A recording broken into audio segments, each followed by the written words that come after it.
Bonjour, dans cette vidéo j'aimerais vous partager le pouvoir de la demande, l'importance d'oser demander à travers un exemple que j'ai eu la chance d'entendre en direct de la part de Marshall Rosenberg, donc la personne source, le fondateur de la communication non violente, CNV si vous préférez.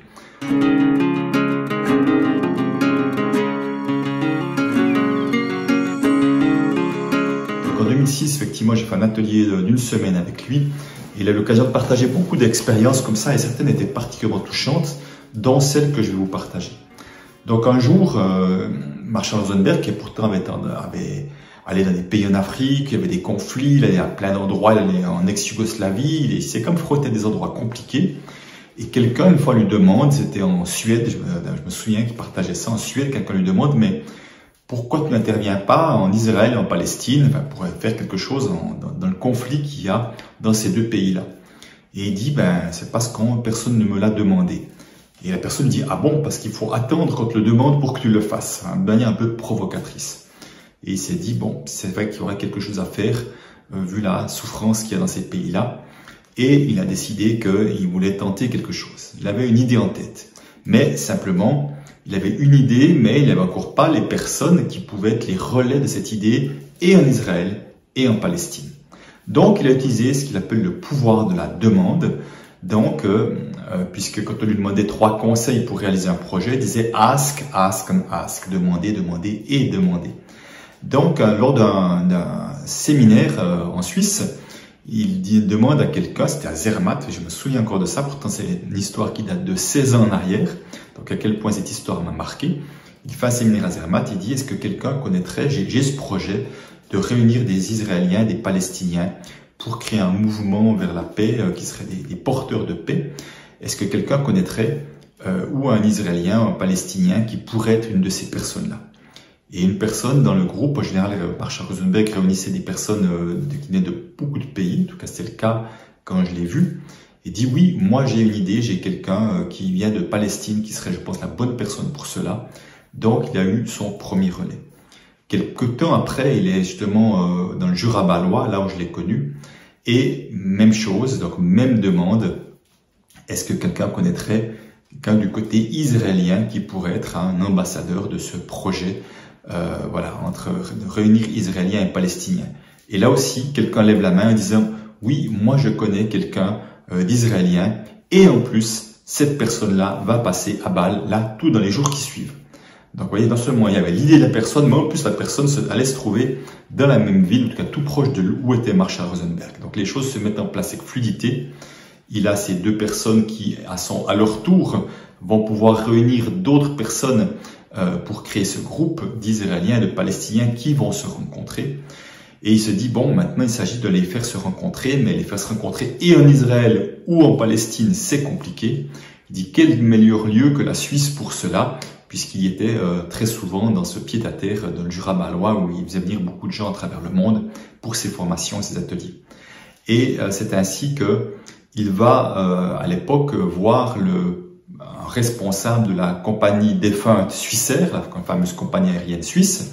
Bon, il va à un endroit, on le renvoie au siège, finalement à Zurich, et il va à Zurich et il arrive en disant « J'ai un projet formidable dans lequel je suis sûr que vous seriez très heureux d'y contribuer. » Donc vous voyez déjà, avant d'amener une demande concrète de dire « J'ai besoin de billets d'avion », prendre cet exemple-là, où il m'est nécessaire d'aller des billets d'avion, il dit toujours que quand on fait une demande, on peut vraiment l'amener dans l'énergie du Père Noël qui a un cadeau à porter. Donc lui arrive vraiment dans l'énergie de celui qui a « Waouh, je vous offre une formidable possibilité de contribuer à quelque chose qui a du sens. » Vous voyez déjà, c'est intéressant la manière d'amener ça. Et donc, ça suscite forcément l'intérêt de la personne. Il dit « Ah bon, à quoi est-ce que c'est quelle idée auquel vous pensez qu'on serait intéressé à contribuer ?» Et il explique son projet. Et c'est vrai que c'est assez difficile de ne pas d'être complètement indifférent à ce projet-là. Et là, on parle encore d'une histoire qui a pas mal d'années en arrière.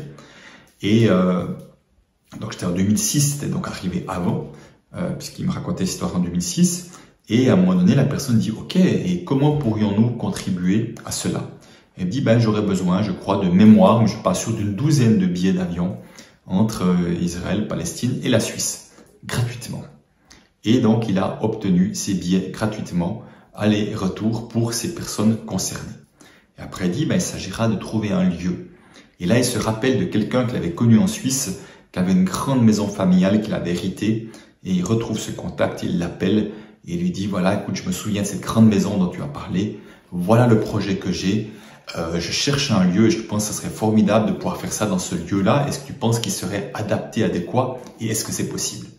Et la personne est très enthousiaste, dit formidable, ici mes parents ou mes grands-parents, je ne me souviens plus exactement, qui ont construit ce lieu-là, auraient pu imaginer que ça puisse servir à ça, ils auraient été tellement heureux.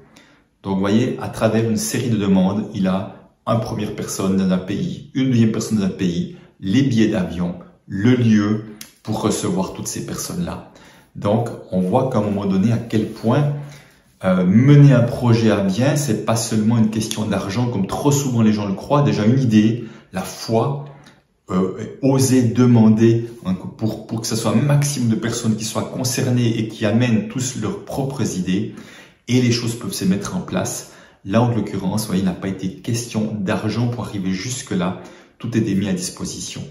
Donc, je trouve cet exemple très inspirant et sur la puissance de la demande et sur le fait de pouvoir réaliser des projets important parfois où finalement l'argent a peu voire très peu de place contrairement à ce qu'on peut penser et dire voilà, il va pouvoir réunir plein d'argent.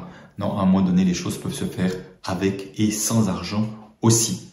Voilà, j'espère que vous aurez trouver de la valeur dans cet exemple et ça vous donnera surtout des incitations vous aussi à faire des demandes, à oser voir plus grand, à impliquer d'autres dans votre demande pour effectivement que vous puissiez réaliser des projets qui ont du cœur pour vous. Voilà, je vous dis à bientôt pour une autre vidéo. Ciao.